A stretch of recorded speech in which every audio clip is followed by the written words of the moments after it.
பரிசுத்த வேதாகமம் பழைய ஏற்பாடு 2 ராஜாக்கள் 2ஆம் அதிகாரம். கர்த்தர் எலியாவை சுழல் காற்றிலே பரலோகத்திற்கு எடுத்துக்கொள்ளப் போகிறபோது எலியா எலிசாவோடே கூட கில்காலிலிருந்து புறப்பட்டு போனான். எலியா எலிசாவை நோக்கி, நீ இங்கே இரு, கர்த்தர் என்னை பெத்தேல் மட்டும் போக அனுப்புகிறார் என்றான். அதற்கு எலிசா, நான் உம்மை விடுகிறதில்லை என்று கர்த்தரின் ஜீவனையும் உம்முடைய ஜீவனையும் கொண்டு சொல்லுகிறேன் என்றான். அப்படியே இருவரும் பெத்தேலுக்கு போனார்கள். அப்பொழுது பெத்தேலில் இருந்து தீர்க்கதரிசிகளின் புத்திரர் எலிசாவினிடத்தில் வந்து, இன்றைக்கு கர்த்தர் உனக்கு தலைமையாயிருக்கிற உன் எஜமானை உன்னை விட்டு எடுத்துக்கொள்வார் என்பது உனக்கு தெரியுமா என்றார்கள். அதற்கு அவன், எனக்கு தெரியும், சும்மா இருங்கள் என்றான். பின்பு எலியா அவனை நோக்கி, எலிசாவே, நீ இங்கே இரு, கர்த்தர் என்னை எரிகோ மட்டும் போக அனுப்புகிறார் என்றான். அதற்கு அவன், நான் உம்மை விடுகிறதில்லை என்று கர்த்தருடைய ஜீவனையும் உம்முடைய ஜீவனையும் கொண்டு சொல்லுகிறேன் என்றான். அப்படியே அவர்கள் எரிகோவுக்கு வந்தார்கள். எரிகோவில் இருந்த தீர்க்கதரிசிகளின் புத்திரர் எலிசாவினிடத்தில் வந்து, இன்றைக்கு கர்த்தர் உனக்கு தலைமையாயிருக்கிற உன் எஜமானை உன்னை விட்டு எடுத்துக்கொள்வார் என்பது உனக்கு தெரியுமா என்று அவனை கேட்டார்கள். அதற்கு அவன், எனக்கு தெரியும், சும்மா இருங்கள் என்றான். பின்பு எலியா அவனை நோக்கி, நீ இங்கே இரு, கர்த்தர் என்னை யோர்தானுக்கு அனுப்புகிறார் என்றான். அதற்கு அவன், நான் உம்மை விடுகிறதில்லை என்று கர்த்தருடைய ஜீவனையும் உம்முடைய ஜீவனையும் கொண்டு சொல்லுகிறேன் என்றான். அப்படியே இருவரும் போனார்கள். தீர்க்கதரிசிகளின் புத்திரரில் 50 பேர் போய் தூரத்திலே பார்த்து கொண்டு நின்றார்கள். அவர்கள் இருவரும் யோர்தான் கரையிலே நின்றார்கள். அப்பொழுது எலியா தன் சால்வையை எடுத்து முறுக்கி தண்ணீரை அடித்தான். அது இரு பக்கமாக பிரிந்தது. அவர்கள் இருவரும் உலர்ந்த தரை வழியாய் அக்கரைக்கு போனார்கள். அவர்கள் அக்கரைப்பட்ட பின்பு எலியா எலிசாவை நோக்கி, நான் உன்னை விட்டு எடுத்துக்கொள்ளப்படும் முன்னே நான் உனக்கு செய்ய வேண்டியது என்ன? கேள் என்றான். அதற்கு எலிசா, உம்மிடத்திலுள்ள ஆவியின் வரம் எனக்கு இரட்டிப்பாய் கிடைக்கும்படி வேண்டுகிறேன் என்றான். அதற்கு அவன், அரிதான காரியத்தை கேட்டாய். உன்னை விட்டு நான் எடுத்துக்கொள்ளப்படுகையில் என்னை நீ கண்டால் உனக்கு கிடைக்கும், இல்லாவிட்டால் கிடையாது என்றான்.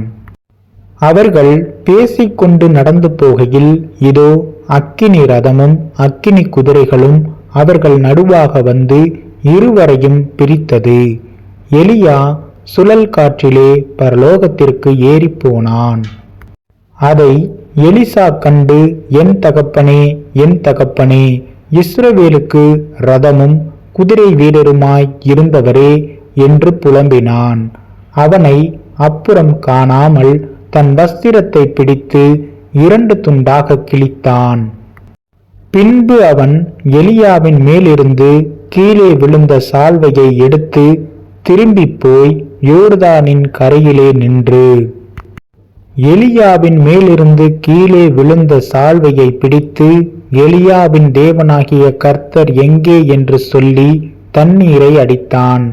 தண்ணீரை அடித்த உடனே அது இரு பக்கமாக பிரிந்ததினால் எலிசா இக்கரைப்பட்டான்.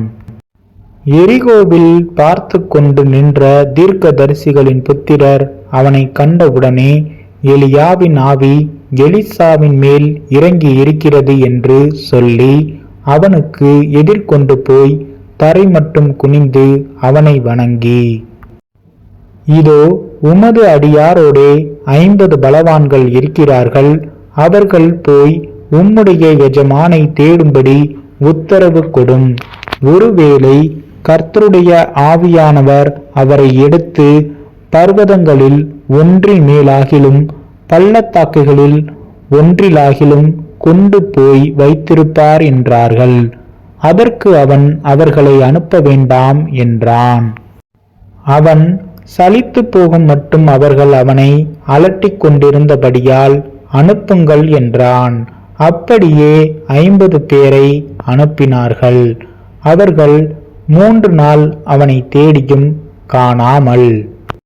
எரிகோவில் இருந்த அவனிடத்திற்கு திரும்பி வந்தபோது அவன் இவர்களை பார்த்து, போக வேண்டாம் என்று நான் உங்களுக்கு சொல்லவில்லையா என்றான்.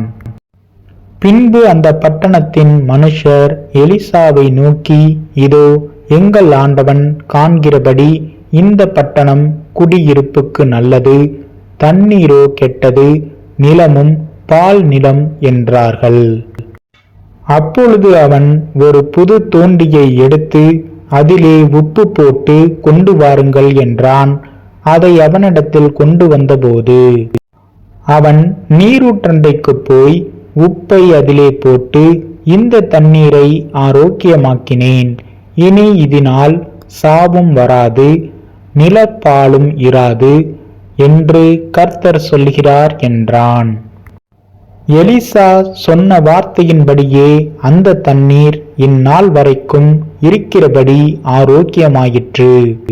அவன் அவ்விடத்தை விட்டு பெத்தேலுக்கு போனான். அவன் வழி நடந்து போகையில் பிள்ளைகள் பட்டணத்திலிருந்து வந்து அவனை பார்த்து, மொட்டை தலையா ஏறிப்போ, மொட்டை தலையா ஏறிப்போ என்று சொல்லி நிந்தித்தார்கள்.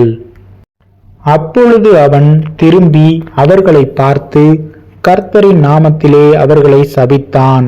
உடனே காட்டில் இருந்து 2 கரடிகள் புறப்பட்டு வந்து அவர்களில் 42 பிள்ளைகளை பீறி போட்டது.